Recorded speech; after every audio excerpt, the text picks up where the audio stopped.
कहते हैं सत्ता बदलती है, तस्वीर बदल जाती है, लेकिन यहां तो तस्वीर बदलने से पहले ही सुर्खियां बदल गई। संविधान की किताब हाथ में लेने से पहले एफआईआर की फाइल खुल गई। नेता प्रतिपक्ष की कुर्सी संभालने की तैयारी थी, लेकिन उससे पहले ही घर की राजनीति पर पुलिस की दस्तक पड़ गई। जिस बादशाह नाम की चर्चा समर्थक कर रहे थे, उसकी बादशाहत तो पदभार ग्रहण से पहले ही पुलिस की गाड़ी तक पहुंच गई। अब कांग्रेस इसे राजनीतिक बदले की कार्रवाई बता रही है, जबकि पुलिस का कहना है कि कानून ने सिर्फ अपना काम किया है।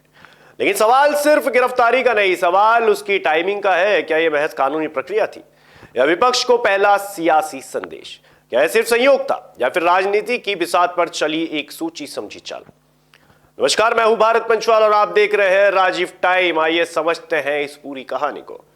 इंदौर नगर निगम में कांग्रेस की पार्षद सोनीला मिमरोट ने सोमवार को नेता प्रतिपक्ष का पद संभाला, लेकिन इस राजनीतिक ताजपोशी से ठीक पहले एक ऐसी घटना हुई जिसने पूरे घटनाक्रम का केंद्र बदल दिया।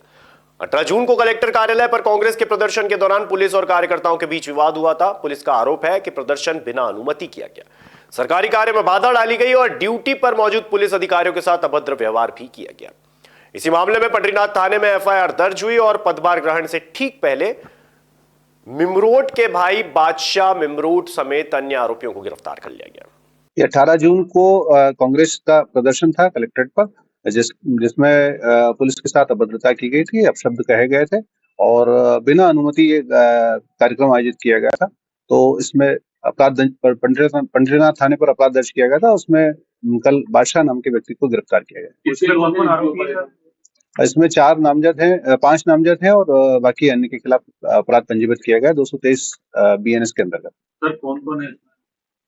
अन्य कुछ महिलाएं आरोपी हैं और बादशाह नाम का व्यक्ति आरोपी है।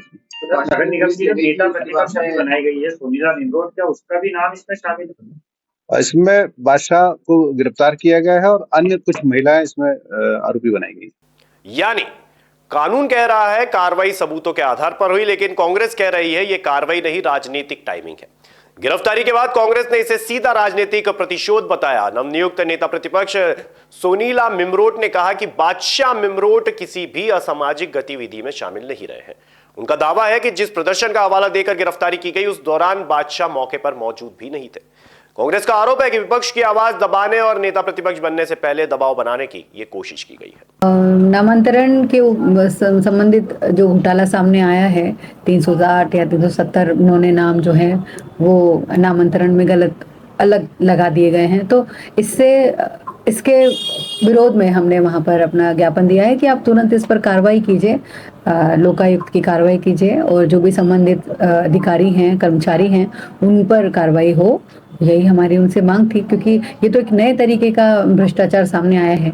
नित नए दिन नए हमारे महापौर नवाचार के साथ साथ नए नए भ्रष्टाचार के तरीके भी सामने लेकर आ रहे हैं। तो इसीलिए वहाँ हमने अपना पहला जो स्टेप है कि हमने ज्ञापन दिया है, ताकि जो हमारी परिषद है, नगर निगम के अधिकारी उस पर काम करें और संबंधित जो भी उसमें दोषी हैं उन पर कार्रवाई हो। एक तरफ भाई की गिरफ्तारी, दूसरी तरफ नेता प्रतिपक्ष की शपथ। यही विरोधाभास सोमवार को इंदौर नगर निगम में सबसे ज्यादा चर्चा का विषय रहा। नेता प्रतिपक्ष सोमवार को संविधान की किताब हाथ में लेकर नेता प्रतिपक्ष के कक्ष में पहुंची। वैदिक मंत्रोच्चारण के बाद बीच उन्होंने विधिवत पदभार ग्रहण किया। कांग्रेस कार्यकर्ताओं ने ढोल ढमाकों और फूल मालाओं से उनका स्वागत भी किया और पूरे कार्यक्रम को शक्ति प्रदर्शन में बदलने की कोशिश की। पदभार संभालने के बाद मिमरोट ने कहा कि वे शहर की जनता के हर मुद्दे को निगम परिषद से लेकर सड़क तक मजबूती से उठाएंगे। शहर कांग्रेस अध्यक्ष चिंटू चोकसे ने कहा कि सोनाली मिमरोट जनता की आवाज बनेगी और नगर निगम में कांग्रेस मजबूत विपक्षी भूमिका निभाएगी। कांग्रेस का दावा है कि जनता से जुड़े हर मुद्दे पर सरकार और नगर निगम प्रशासन से जवाब मांगा जाएगा। राजनीति में अक्सर कहा जाता है कि खबर सिर्फ घटना नहीं होती, उसकी टाइमिंग भी खबर बन जाती। यही वजह है कि नेता प्रतिपक्ष के पदभार ग्रहण से ज्यादा चर्चा गिरफ्तारी की होने लगी। एक पक्ष इसे कानून का पालन बता रहा है, वहीं दूसरा पक्ष इसे लोकतंत्र की आवाज दबाने की कोशिश कर रहा है। अब असली लड़ाई अदालत में होगी या नगर निगम के सदन में, इसका फैसला आने वाला वक्त करेगा। इंदौर नगर निगम को नया नेता प्रतिपक्ष मिल गया है, लेकिन उसके पहले ही सियासत को नया विवाद भी मिल गया है। एक तरफ संविधान की किताब है, दूसरी तरफ पुलिस की केस डायरी। एक तरफ पदभार ग्रहण है, दूसरी तरफ गिरफ्तारी। अब सवाल यही है, क्या यह महज कानूनी कार्रवाई थी या फिर राजनीति का ऐसा दांव जिसकी गूंज आने वाले दिनों में निगम परिषद से लेकर शहर की सड़कों तक सुनाई देगी।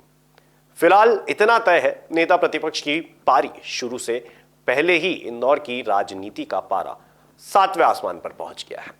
जब मुद्दे बढ़ते हैं और सुनवाई कम हो जाती है, जरूरत होती है एक ऐसी आवाज की जो सीधे जनता से जुड़े। अब हर गली हर मोहल्ला बनेगा खबर का हिस्सा, जहां उठेगा हर सवाल जनहित के मुद्दों, बेबाक अंदाज बिना किसी दबाव के, सिर्फ सच और जनता की आवाज। राजीव टाइम्स लेकर आ रहा है एक खास कार्यक्रम, जनता के बीच जनता की बात। हम आ रहे हैं आपके बीच, आपकी आवाज को बुलंद करने। देखना ना भूलें राजीव टाइम्स पर, क्योंकि अब बात होगी जनता के हक